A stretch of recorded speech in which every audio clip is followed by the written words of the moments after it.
Alright, stream, we are back and I am joined by an exceptionally special guest this afternoon. Why don't you introduce yourself, sir? Tell me your name, it can be your YouTube name, and what it is that you do on the YouTubes. I thought you were going to say an especially sexy guest, which would also be true. Exactly. We just talked about that. Sexy and special. Sexy, yeah, no way. So I'm Nak3d Eli. I run a channel, Naked Halo, on YouTube. Also got a Twitter and Facebook, blah blah blah. I started it up just to help people get better at Halo, teach them tutorials, stuff about challenges and achievements, commendations, basically just extending my knowledge of the game unto thee. And people have liked it so far. People enjoy the content, and I'm growing at a steady pace until Halo 4, and then it's gonna go boom! What are you looking forward to this year as we push closer to Halo 4? Are you just stoked out of your mind to get this stage to put out some videos? And what's your feelings, man? Are you stoked for Halo 4, basically? Well, when I first saw like the trailer, the first look that came out a few weeks ago, I had mixed feelings. Like, I saw Sprint, which, you know, isn't really that competitive, and I saw some things like these perks or whatever, maybe like a thruster jetpack that I'm not super into. Yeah. But the game does look amazing, and they're talking about how they're trying to make the maps competitive, how they're really focusing on that aspect of the multiplayer as opposed to like mixing it with campaign, right? Like they did in Reach. Yeah. And so then we have this, I don't know, have you guys talked about the leaked, quote-unquote leaked Halo 4 information with the Game Informer magazine? Yeah, that's sort of been an issue of drama we've been talking about here on the stream all day, and we've sort of been at the point where, you know, is this speculation, is this legit, is this fact, and maybe you probably have some more up-to-date info on it than we do. I've been following all of it. You guys probably covered most of it. I mean, Yeah. there's just... No, my buddy Mike's trying to call me. Leave me alone, Mike. I'm gonna hang up his call.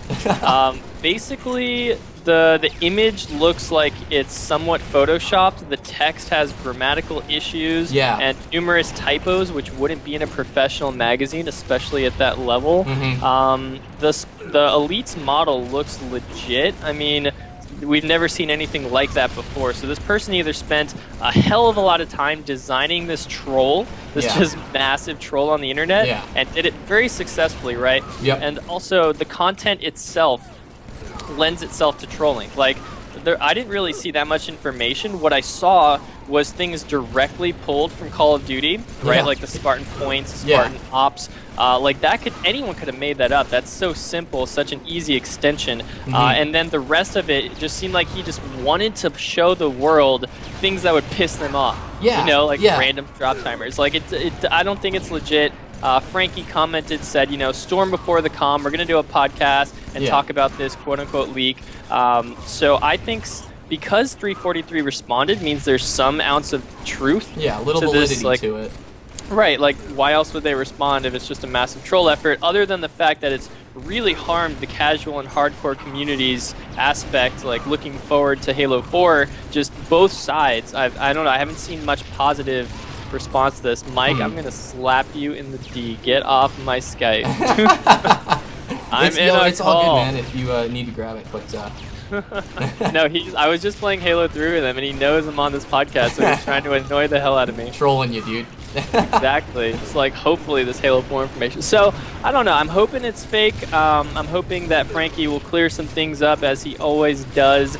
And I'm hoping that Halo 4 will be a competitive game. And if it is, then Halo's going to soar back to its former glory. If not, then I think it's just going to dwindle and die, because this is 343's first and only lasting impression on the current community, right? If they screw this up, that's it. Yeah, Halo 4 expectations versus speculation. You know, we see a lot of, especially case in point, this Halo 4 leaked data just from yesterday. Are you the kind of guy who keeps his ear right on the door, listening for every tidbit of knowledge? Or are you the kind of guy that kind of distances himself from that and tries to draw your opinion, I guess, from when you're playing the game? Because when I was speaking with the Halo Zone directors today, the consensus was that yes, we really do, as Halo fans, follow the pants out of these leaked news, and we do generally care towards it, but there is that other side of caring to where it's too much, where all you're doing is speculating and getting all worked up over what could potentially be not true or not valid. So I guess my question to you is speculation versus expectations. Are you just going to wait to draw your opinions on the game once you've played it? Sure, I mean, I'm the kind of guy, I'm such a big Halo fan, like, I'm gonna do probably, maybe, I don't know, this isn't for sure, but for my 100th video, I want to show off my setup. Yeah. And along with my setup is every single Halo book and like possibly poster in existence on my wall and on my bookcase. So, you know, I'm a huge Halo fan. I've read everything. I know everything about the universe. I even like go on Halopedia sometimes just to like read articles. Like, I'm a friggin' Halo nerd, right? Some of us are. And it's because the universe is so compelling, so interesting to me, and the gameplay is phenomenal, but it's the stories outside of the gameplay that really capture us. So I'm definitely going to get Halo 4 for at least the campaign experience. I know a lot of people are saying that. If the multiplayer isn't what they want it to be, they're definitely going to play the campaign. They want to know what happened to Master Chief. Exactly. Who are these Forerunners, right? Yeah. Are the precursors going to come into this? What happened to the Flood? What's the Covenant doing these days? So people are still very much interested in this. I mean, we could talk about why story is such an important part of the Halo universe, because it was crafted as an RTS. You know, most FPSs don't have this kind of backstory, but that's Halo to me. And so the multiplayer as an extension of the campaign story with the Spartan 4s is very intriguing. But I don't know. We'll see how it plays out. I'm definitely going to give it a shot. I'm not going to decide based on speculation whether I like the game or not, but it will shape my expectations for the game. Exactly. Like, you know, why do we have expectations? Expectations drive us to do things. If we have high expectations that a movie's going to be good, we go to see it. You know, if we don't think it's going to be good, we don't go see it. So I'm going to pick up Halo 4 no matter what. My expectations are right now somewhere in the middle, I'd say, and I'm just waiting to see if it's going to, you know, meet those expectations or exceed them. Where do you want to see Halo go this November? Do you want to see it become king of YouTube? Do you want to see it return to that top spot? Or do you want to see it sort of take a position that maybe reached it? What do you think, man? Where would you like to see Halo 4 go? I know it's a pretty broad question. That's an interesting point. Also, you're saying it's dropping in November. Do you know something I don't, Mr. Dragoon? Because well, Halo 3 dropped in September, Halo Reach dropped in September, so I'm actually expecting a September drop date for quote-unquote Holiday 2012. So Halo 4, where do I want to see it? I do want to see it explode on YouTube, kind of like back in the Halo 2 tricking days with CM Near's channel and FB Walsh for the win. You know, 100,000 subscribers. Yeah. That should be like one of the smaller Halo channels, hopefully, when Halo 4 comes out, right? Like, Call of Duty has people with over 1 million subscribers, like CNanners, right? Oh, yeah. Very enthusiastic commentator. I like the guy a lot. I don't follow his content, though, because I'm not into Call of Duty. So you're saying if he actually took an interest in Halo 4, he would start doing content? My question would be, do you think his subscribers would be okay with that? Because there's a lot of you know, distinction between Call of Duty and Halo, and if he's really branded himself as a Call of Duty personality, you could say the true ones won't go over to Halo, but then you have the people who see money in their eyes, right? They're like, oh, if I can get a few million viewers, that's a couple $1,000, and so people might transfer over. I definitely think that's possible. I think it's kind of like mixed channels, you know, like Rooster Teeth. They show off all sorts of games, and if one happens to be more popular than the others, then they'll do series based on that, and that's just delivering to the market, right? That's just economics. But I'm hoping that the hardcore channels that we see right now, like, you know, yourself, myself, Green Skull, etc., we're not that big in the eyes of YouTube. No, but, as far as like the stage, no. Right. In the Halo community, people know us just because there's so few good quality Halo channels out there right now. Yeah. So if it so happens that these big YouTubers who know their stuff can make high quality content, I'm all for that. Like, I am willing to compete with that. I just want the Halo community to have interesting content and things to, you know, when they go on and type in Halo 4, have a plethora of options, whether it's machinima, jumping tutorials, MLG, HLG, whatever. I'd love to see all that get to the top. If it's me, that's great. If it's someone else, that's great. Just I hope Halo 4 rocks, man. Dude, agreed. I couldn't have said it better. You're very well spoken, man, and that leads me into, we just have 2 questions left. Favorite Halo game and why? The consensus today has easily gone to Halo 2, but we've had a few Halo 3 people. Really? Yeah. That's surprising. No, I mean, I definitely enjoyed all of the Halos from Halo 1 to Halo Reach. But I gotta say, like, I have spent the most time in Halo Reach, and even though the consensus is that Reach isn't as competitive or popular as previous Halos, like, I think that it's very much like a stereotype, because there's still hundreds of thousands of people who play Reach every day and love it. Yeah. And it's the kind of thing that, like, if something's not extremely popular, people are reticent to agree to liking something. So like I'll be playing with my buddies and I'll be like, oh man, I remember the good times in Halo 3, and they'll say, yeah, but you don't remember all the bad things. And like Reach actually has fixed so many of the issues with previous Halo games in terms of connection, in terms of like even like today I'm playing with the BR. I love the BR, but I hate leading shots. Projectile system's awful. They're going to fix that in Halo 4 with hit scan, which is sweet. But that's why probably people liked Halo 2, I'm guessing, for the hit scan. Just the shooting, the jumping, all of it felt more natural, more fun.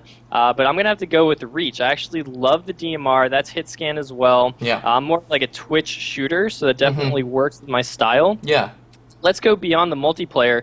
There's Forge, which is incredible. We did not have Forge in Halo 2. We didn't have all these amazing custom games besides like Zombies and, you know, Tower of Power. Now there's like a million mini games you could play. Darth Human has led that revolution. So many fun nights of customs. You know, I do this for my community nights. I play with my friends. We'll just start up Indiana Jones. You didn't have Indiana Jones in Halo 2, right? No, you didn't have half the tools in Forge. I was actually just talking with a guy who's got 5K subs, and all he does is racing and race channels, and we were just talking about the huge difference between the Halo Reach Forge put so many things in that it was a completely different system than Halo 3 almost, and that was appreciated. But people forget that when you say the word DMR, people immediately toss that all to the wayside to say F Halo, you know? Right, I think that's just nostalgia at play. That's just people want to be with the familiar, right? The DMR is familiar, it's friendly, it's close to your heart, but I'm not scared to like experience new things. I'm a very open-minded person, and even things like Firefight and ODST was phenomenal, and I think they screwed Firefight up in Reach, to be honest, like with Arcade Fight and all this stuff, making it too easy. Yeah. But I think that Reach just has it all, from the matchmaking to I love the campaign. Some people didn't like it. I was like genuinely emotionally involved with it, and like I got stabbed at the end of that last mission. I was like, oh my god, like I was like depressed, and my girlfriend was like trying to take care of me. You know, like I'll admit it, whatever. Like I was genuinely sad. Like the story completely took me in. And yeah, I know it's not Master Chief. I know it's not Cortana. I know that it's a distinct storyline, but it's something that really took me in, and I just thoroughly enjoyed it. So I do enjoy Reach the most out of all the games. I've had the most playtime in it. I've had the most fun with it. Yeah. And who knows, maybe Halo 4 will blow it out of the water. My last question I have to ask you is this: do you have any special projects, videos, that you're working on this next year that you'd like to share with the stream, or some information that you'd like to share with them before you part ways? I do have a few projects I'm working on. In my last channel update I said that, but I didn't really specify, and so I'll specify in this for all the special people listening. Exclusivity! You hear that, stream? By the way, when you jumped in, the stream sent at least 10 hearts your way. Aww. A lot of love. Awesome. A lot of love. I feel it, man. Dude, that positive feedback really keeps you going. Like, there's so much negativity on YouTube, but I'm so blessed with so many positive, awesome followers. Like, there was a comment, a negative comment on my Halo 3 Repopulate video, and this person said, like, yo, if you talk shit again on Eli's page, I'm gonna mess you up, you know? Like, yeah, that's the best, dude, when you have your peeps defending you. What was the last question? Projects. Okay, so one thing that I said back in November that I did in let's see, it was my network spotlight on the game station, was like me just Banshee destroying a bunch of kids, right? I went like, I don't even remember, 49-0 or something with a Killionaire, unfriggin' believable, and a perfection in one game. Oh my goodness. And I was like, yeah, like this isn't a true test of skill, it's really just spawn killing, but there is, you know, certain things about the Banshee that most people don't know. Like, for example, it has infinite health. If you like let your shield regenerate, there's 5 different levels, each is 10 shots, you know, and just like very specific things, like if you fly downward at maximum downward angle, you fly 4 times faster than if you're flying max upward. So just like all these things and how they come into gameplay. So I'm going to start up a Banshee tutorial series pretty soon and go over all the little tricks that I know. There's some things I know that like less than 5 people in the world know about. So that's going to be pretty exciting to finally share this. I mean, Reach is coming to a close, and I figure people who are following me should know how to use the Banshee before the game's over. Like, that's all I'm saying. Dude, I'm excited to hear that. You get a good Banshee pilot in there, it's almost like Battlefield. They can just sit in there all game long. Oh yeah, you can mess people up. It's literally the most powerful. You are the most powerful force in all of Halo history in a Banshee if you are a good Banshee pilot. So I will try to make some good Banshee pilots out of my subscribers. And then another series I'm starting up is actually, I told people I'd be doing a Noob to Pro 2, which I don't know if you know my first video, Noob to Pro in 5 minutes. I tried to go over like all the basic things of default reach and how to get really good at it. Yep. My next step is to go over MLG and advanced individual and team player tactics. So this is beyond the basics. This is how you as a player can just completely destroy any opponent who comes your way given the situation. And I had a 2.5-hour Skype conversation with my friend Chris, who's like ridiculously good at MLG. Yeah. And we typed up like over 2 pages on Microsoft Word of stuff to go over. I was like, wow, this is a lot of content. I don't think I could do this in one video. So I'm probably going to be doing like a whole series of maybe like the road to MLG or something sort of like that, and just taking players who are maybe intimidated by MLG or even amateur players who go into the MLG playlist and want to know how to improve. Oh, mad props. Yeah, I think you guys are doing it right, dude. Like, definitely reach out to the community, do as many collaborations as possible. You guys have had a steady amount of quality content on your channel that I've been following, so I just want to say thanks for having me and keep up the good work. Of course. Thank you, man. Naked Halo, everybody. Please, I'll drop that link in the stream once again. Give your hearts out to this man right now in the stream chat. Aw, thank you for the hearts, guys. All right. All right, we're good. I'll talk to you later. Will do. Thanks, buddy. Have a great night.